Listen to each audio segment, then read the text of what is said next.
Caleb got up and furiously kicked some rocks. Fine, I won't do it. I'll think of another solution then. As Natalie's tears dropped, Caleb sighed and sat down. Okay, I'm sorry. Don't cry, please. Let's talk this over. You'll just be acting, and it's only for a month, right? And are you sure he's paying you a huge amount for it? Yes, I'll just be a fake girlfriend. I'll never fall in love with that jerk, ever. Okay, fine. I'll agree on it now, but on one condition. What is it? There should be no touching. Natalie was surprised at how jealous Caleb could be. But he wants me to convince everyone that we're really dating. How can we do that if we can't even hold hands? I just realized that I sounded ridiculous. Never mind. It won't mean anything, Caleb, I swear. And I'll give you a part of the payment for your mom's expensive treatments. Nat, no. You're the one who'll work for this, not me. We promised to protect and help each other, remember? Just support me on this for a month and we'll get you some money for your mom. I support you, of course. You're mine, okay? Always. Natalie was nervous to meet Duke the next day. He was already at the cafe when she arrived. You're 7 minutes late. Now, first order of business, I need you to transfer to my school. What? Is that necessary for a month's job? Yes, it is. Don't worry, I can easily transfer you back and forth. My family has all the connections. Oh yes, your family rules this place. How can I forget that? Here's the contract. Read it and sign below. The contract was short and simple. It was valid for a month but could be extended if needed. And if she'd break it, she would have to pay back Duke's $50,000 debt. This jerk has pulled a checkmate on me and there's no backing out now. But I'm not gonna make it easy for him. He'll wish he wasn't stuck with me as his girlfriend. On her first day of work, she was awestruck at how big Duke's school was, and everyone was wearing clothes that looked more expensive than 1,000 cows. As she was walking towards the main building, a fancy sports car suddenly dashed into the parking lot.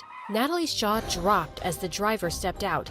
It was Duke, and he looked dashing. Girls started to surround him, but to everyone's surprise, Duke walked up to Natalie and put his arm around her. There you are. Did you sleep well last night? I didn't, because I couldn't stop thinking about you. Can you stop being so adorable for a second? It's killing me. Dude, who's that? This is Natalie, my girlfriend. In one corner, Duke's sister Harper was fuming. Of all the girls in the world, he chose her? I've seen that dumb peasant a few times on the farm. How can Duke be so stupid? On their way to class, Natalie suddenly pulled Duke to a corner. Why did you kiss me? What are you doing? Making things convincing? Have you read the contract that you signed? Holding hands and kisses on foreheads and cheeks are allowed. Natalie didn't take that part seriously. She wanted to ask more questions, but she remembered the rules in the contract. Don't ask personal things. Later that day, while she was putting things in her locker, Harper and her friends appeared behind her. Is it just me, or does it smell like mud in here? It definitely smells like dirt. Oh, farm girl, I didn't see you there. I'm sure you saw me, Harper. Don't get smart with me, farm girl. Just because you're my brother's girlfriend doesn't mean I need to be nice to you. But you could be nice to me just out of basic human decency, right? Or are you unfamiliar with that? Natalie started to walk away, but Harper got mad and pulled her hair. You little... What's going on here? Tell your tacky girlfriend to behave herself. And why are you dating her anyway? Did you just pick the first girl you saw on the farm or something? Mind that mouth, Harper. And what's wrong with her? She's literally perfect. You could have chosen anyone, Duke. She's nothing like us. I'd rather not spend my time listening to someone who talks about bags and 10 different shades of pink all day. Natalie is so much more interesting. Wow, he's a really good actor. But God, I'm being humiliated here. I will make sure that this Duke regrets this decision. Duke then warned everyone to be good to Natalie, including his sister and her friends, and they had no choice but to obey the king of their school. The next day, Natalie prepared embarrassing couple shirts for both of them and gave it to him during their basketball practice. Happy 200th day, my baby king! Everyone started laughing, and she thought Duke would be really annoyed. Oh, now I get it. It's because you literally worship me. I like the shirt, babe. Yeah, okay. So let's wear the shirts now? Suddenly, Duke accidentally tripped and spilled his bottle of juice over the shirts. Oh no. Too bad they've become dirty. Maybe next time, but I appreciate the gesture. Natalie felt mad, because her plan of embarrassing him had completely backfired. Maybe she needed to try harder. So later that day in the canteen, she just stared at him intensely. I can't believe I'm dating the most handsome man in the universe. Just look at his eyelashes. They have the perfect length and curl, and don't even get me started with his beautiful nostril hair. Natalie didn't care if everyone thought she was an obsessed girlfriend, as long as she was pissing Duke off. Duke is very private. So, any exclusive info? Oh, he's a screamer, especially around 8-legged living things. What? Don't be shy, Dookie. We all have our fears, right? Actually, I have a collection of spiders at home. See? Sorry, guys. She really loves to joke around sometimes. That happens when she forgets to drink her meds. You know, for her crazy problem. Natalie kicked his foot under the table. Just crazy for you, baby king. But she really went overboard a few days later when Duke was part of a school play. He was playing the role of a prince, and just when he was about to kiss his princess, Natalie screamed from the audience, "My baby king, please, don't kiss the witch! Your lips only belong to me!" Everybody stared at her in shock, including Duke. He tried to resume his acting, but forgot his lines and became embarrassed. He then turned to leave and tripped over something that sent the whole set crashing down on the princess.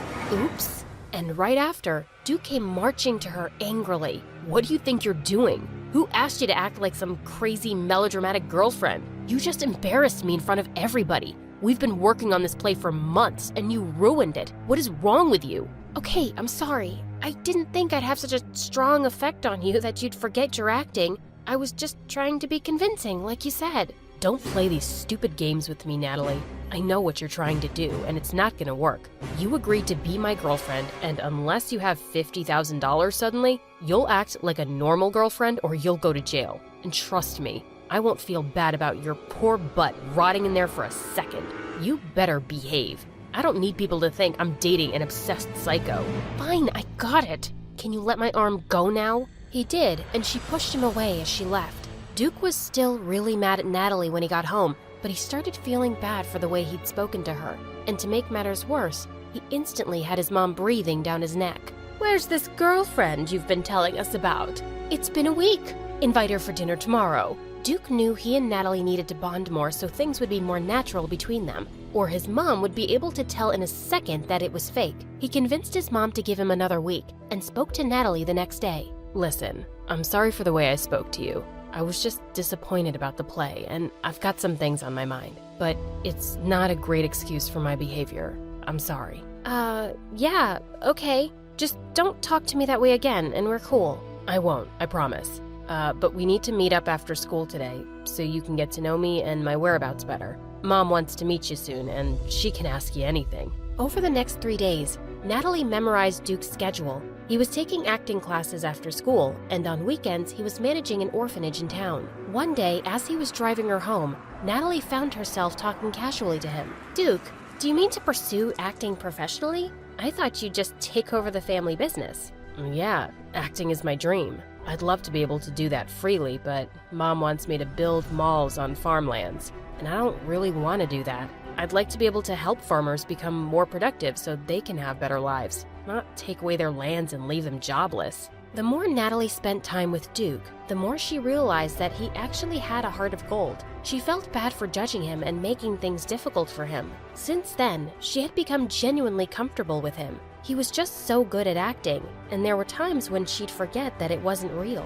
In school, he'd hold her hand, kiss her head, stare at her lovingly, and Caleb had never been this openly affectionate. It gave her a funny feeling in her tummy. One day, he even took her to a secret place, an abandoned house that he planned to renovate and give to one of the farmers someday on his retirement. Those weird feelings started bothering her.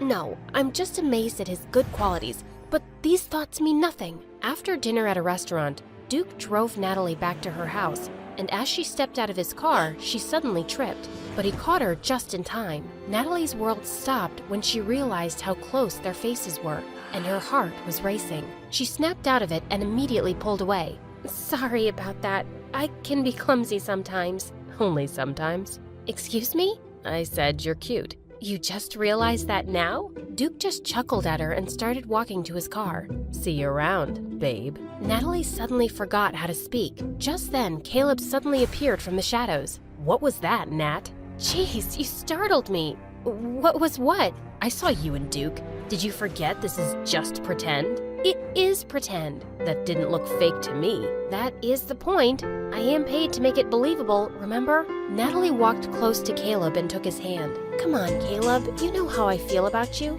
I love you. And how do you feel about him? Like I want to push his privileged butt on cow dung. The two of them laughed, but Natalie was still worried because Caleb kept glancing at her a bit suspiciously. Later that day, Caleb went to talk to his stepdad. Something bothering you, son?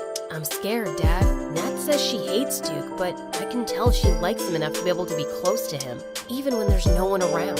Well, they are pretending to like each other enough to be convincing. It's just an act. I know, but still, it's Nat, and this is hard for me. Hey, none of that.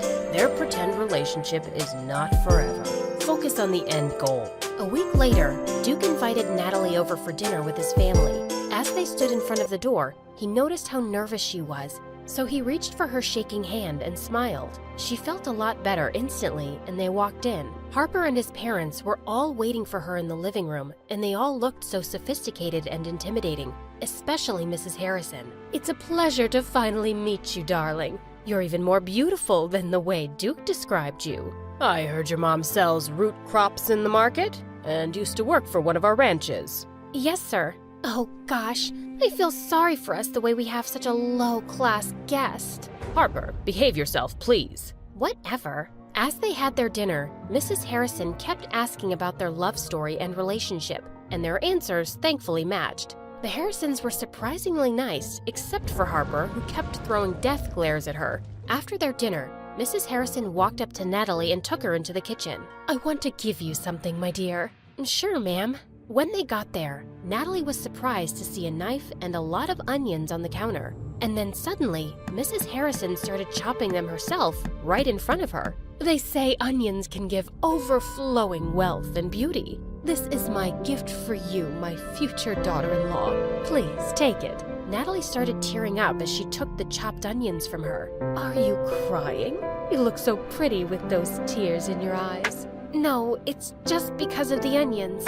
It's okay to be emotional, darling. Let it all out. Natalie was now freaked out at Mrs. Harrison's creepy behavior. She excused herself and headed back to the living room where Duke and his dad were talking. She told them that she had to go, and Duke volunteered to walk her home. Mrs. Harrison and Harper watched them from the balcony. I don't know if you remember, but I think she's that little girl who ruined your birthday, Mom. I remember her, and that just gives me another reason to get rid of her. Did you manage to scare her away? Oh, darling, why do you think she left so early? And I've just started. The next day, Natalie went to the bleachers expecting to find Duke there, but she didn't. He had asked her to come meet her there so they could discuss the next course of action after meeting his family. She went looking for him when she heard familiar voices behind one of the school buildings. She silently walked closer and peeked around the corner. It was Duke and Caleb talking. Do we have a problem? You're getting too close with Natalie. Well, she is my girlfriend. Fake girlfriend. Remember the part where it's not real? What's your problem anyway? You told me she's just a friend. Are you interested in her? Not at all. But I still care about her and don't want her getting involved with someone like you. Okay, in that case, you can stop acting like her worried dad. I'm not interested in getting involved with her. Good, because that's not part of the plan. Neither is you cornering me and telling me unnecessary things, dude. It wasn't easy staging the whole statue thing and making sure Nat was there at the right time to take the blame for it. You owe me for that, don't you forget it. I'll pay you the exact amount after this, as promised. But I didn't ask for your opinion on how I'll be handling my plan from there. So buzz off with the attitude. Duke stormed off, and so did Caleb, while Natalie stood there reeling in shock. What? They set me up? Caleb helped me set up some deal with Duke?